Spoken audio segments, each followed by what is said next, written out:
There's a lot spoken in the media about the cons of equity release, and what I'd like to do is just balance the pros and the cons together here.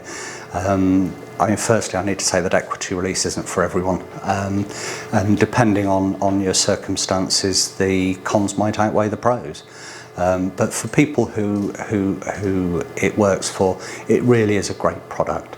Okay, so in terms of the pros, equity release is an opportunity to release money from your home in retirement or once you reach 55. One of the big things about equity release is that it isn't assessed based on your income.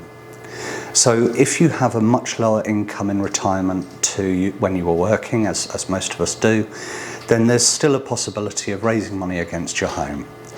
Now, the amount of money that you can borrow is based on your age, or the younger of the two of you if you're borrowing as a couple, and the value of the property. So the older you are, the more you can borrow. The older you are, the more you can borrow for a better interest rate. The money can provide you with a lump sum for home improvements, for holidays, to help family on the property ladder. For some people it can be a help in dealing with inheritance tax. For some people it can provide a care plan for a loved one. All of these reasons are valid reasons for taking out equity release. Anything that is important to you is something that should be considered in this. But please speak to a qualified advisor who can talk to you through the alternatives as well as just being focused on a lifetime mortgage or equity release as the only solution. The cons to equity release. Okay, so you're taking on a very long-term commitment. It is a lifetime mortgage. Now the payments with equity release are optional. So if you can afford to make the monthly payments, that's great. You can pay the interest every month. You can pay a bit more than the interest, and that keeps the loan to what you've taken initially.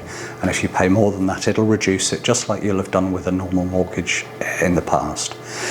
If you don't make the interest payments, then the interest is added onto the loan each month, and that starts a process, what's known as compound interest, which means ultimately that you're paying interest on top of interest.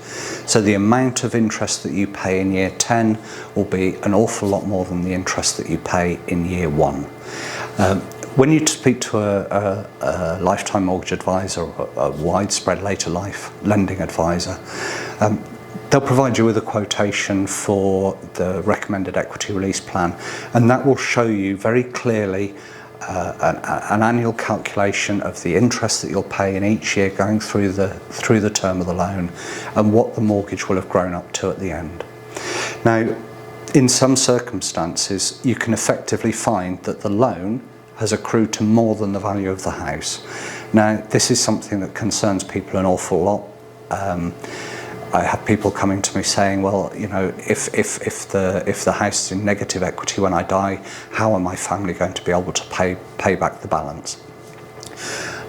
All lifetime mortgages come with a no negative equity guarantee.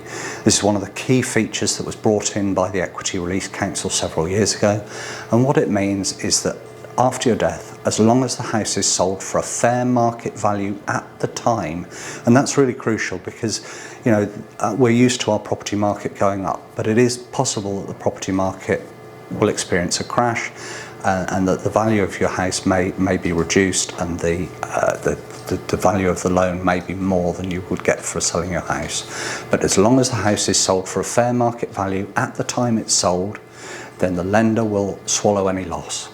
They will make sure that no one's coming to your family looking for more money in the future.